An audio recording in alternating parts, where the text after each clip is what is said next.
অনির্বাণের বাবা হওয়ার আনন্দে ভাটা পড়ে গেল অনির্বাণের মায়ের একটিমাত্র প্রশ্নে। হ্যাঁ বন্ধুরা, ভিডিওতে লাইক দিয়ে দেখতে থাকুন। অনির্বাণ বাড়ি ফেরা মাত্রই শর্মিকে জড়িয়ে ধরে আনন্দে আত্মহারা হয়ে বলতে থাকে যে শর্মি, তুই খুব শীঘ্রই পিসি হতে চলেছিস, দিলাম না তোকে একটা সারপ্রাইজ। তখন কথা বলা মাত্র শর্মি বলতে থাকে যে কুটিতে আমি না কিছু বুঝতে পারছি না, তুই কিসের জন্য এত হেয়ালি করে কথা বলছিস, ভালোভাবে বলতো কি হয়েছে, কিসের আমি পিসি হতে চলেছি। তখন অনির্বাণ বলতে থাকে বাকি যে তুই নিজে বুঝে নে। ওদিকে শর্মি বলতে থাকে যে যদি আমি খুব ভুল না হয়ে থাকি তার মানে কি আমি এটা ধরে নিতে পারি যে রাই কনসিভ করেছে, তার মানে আমি পিসি হতে চলেছি। কুট্টি দা, এর থেকে বড় আজকের নিউজ আমার জন্য বেস্ট একটা হতেই পারে না। তখন এই কথা বলা মাত্র শর্মির হাজব্যান্ড বলতে থাকে যে কুট্টিতে এত বড় একটা সুখবর আজকে সকালবেলা পাবো, আমি সেটা কোনোদিনও কল্পনা করতে পারিনি। ওদিকে অনির্বাণের মা বলতে থাকে যে অনির্বাণ, তোমার কি মাথা খারাপ হয়ে গেছে, কী সব বলছো তুমি ভুলভাল, বলো তো তোমার সাথে কোথায় রায়ের দেখা হলো আর কোথা থেকে তুমি এই কথাটা জানতে পারলে, বলো তো। এইসব গুজব ছড়িয়ে আর যাই হোক তুমি আমাকে অন্তত বিশ্বাস করাতে পারবে না, তুমি আমার সাথে ঠাট্টা করছো তাই না। তখন অনির্বাণ বলতে থাকে না মা, আমি তোমার সাথে অন্তত আর যাই হোক না কেন এরকম একটা সেন্সিটিভ বিষয় নিয়ে অন্তত ঠাট্টা করবো না, তুমি সত্যিকার অর্থে খুব শীঘ্রই ঠাম্মি হতে চলেছো। তখন এই কথা শোনা মাত্র অনির্বাণের বাবা বলতে থাকে যে কী বলছিস কি তুই অনির্বাণ। ওদিকে অনির্বাণের মা বলতে থাকে যে এক মিনিট, এই জিনিসটা তো আমার বিশ্বাস করতে কষ্ট হচ্ছে, তোমাদের তো এখনো 1 মাসও হয়নি বিয়ের, এর মধ্যে রাই কনসিভ করে কী করে ফেলে বলো তো।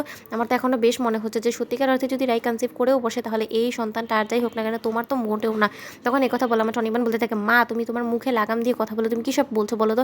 আর যাই হোক না কেন তুমি রাইয়ের চরিত্র নিয়ে অনেক কটু কথা বলেছো, আমি সহ্য করেছি, কিন্তু আমার সন্তানকে নিয়ে তুমি আর কোনো রকম কোনো বাজে মন্তব্য করবে না, তোমার কাছে হাত জোর করে অনুরোধ করছি। তখন অনির্বাণের মা বলতে থাকে কী এমন ভুল বলেছি বলো তো অনির্বাণ, তুমি একবার ভেবে দেখো তো যে তোমার ফুলসজ্জার রাতেই তো ওই মেয়েটা চলে গিয়েছিল, তাহলে তোমাদের সম্পর্কটা ছিলই বা কয়দিনের বলো তো, যে যার ফলে কিনা ও কনসিভ করে ফেলার মতন এত বড় একটা ঘটনা ঘটে যেতে পারে। তুমি একবার নিজেকে প্রশ্ন করে দেখো তো, তুমি কি আদৌ জানো যে ওই সন্তানটা সত্যিকার অর্থে কার। দেখো কি ওটা হয়তো বা সূর্যের সন্তান হবে। আমি তোমাকে আগে থেকেও বলেছিলাম যে ওদের মধ্যে যথেষ্ট পরিমাণে ঘনিষ্ঠ সম্পর্ক আছে, আর যার ফলেই আজকে সেই চিহ্ন স্বরূপই আজকে সেই সন্তানটা আসতে চলেছে এই পৃথিবীতে। তখন কথা বলা মাত্র অনির্বাণ বলতে থাকে মা, আমি এটা মোটেও বিশ্বাস করতে পারছি না। তখন অনির্বাণের বাবা বলতে থাকে সোহিনী, তুমি কী রেখে কী বলছো বলো তো, সদ্য একটা নবজাতক আসার একটা সুখবর পেয়েছে, তার মধ্যে এরকম বিঘ্ন ঘটানোটা কি খুব বেশি প্রয়োজন। তখন অনির্বাণের মা বলতে থাকে কেন ঘটাবো না বলো তো, এরকম দুশ্চরিত্র হীন একটা মেয়ের বাচ্চাকে আমরা আর যাই হোক না কেন অনির্বাণের বাচ্চা বলে তো আর চালিয়ে দিতে পারি না, বলো তো। এটা কী করে সম্ভব বলো তো। আমার তো মনে হচ্ছে যে ওই সন্তানটার মনে হয় না কোনো পিতৃ পরিচয় আছে। আদেও কি তোমার স্ত্রী বলতে পারবে যে ওর আসল পরিচয়টা কী।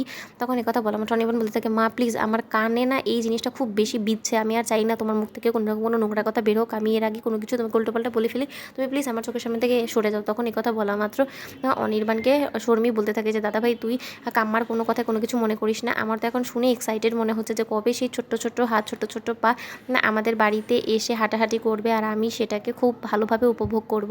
ওদিকে অনির্বাণ বলতে থাকে তোর তো আমারও সয়েছে না, কিন্তু দেখলি তুই মা কী বললো। আমার তখন ভয় করছে যে রাইকে যদি আমি জোর জবরদস্তি করে বাড়িতে ফিরিয়েও আনি, তখন মা না জানি কি রাইকে বলে ফেলে, তার ফলে কিনা রাই আবার যদি এখান থেকে চলে যায় কী করে আমি ফিরিয়ে আনবো বলতো। তো বন্ধুরা, ভিডিওটি ভালো লেগে থাকলে লাইক কমেন্ট শেয়ার করে সাবস্ক্রাইব করতে ভুলো না।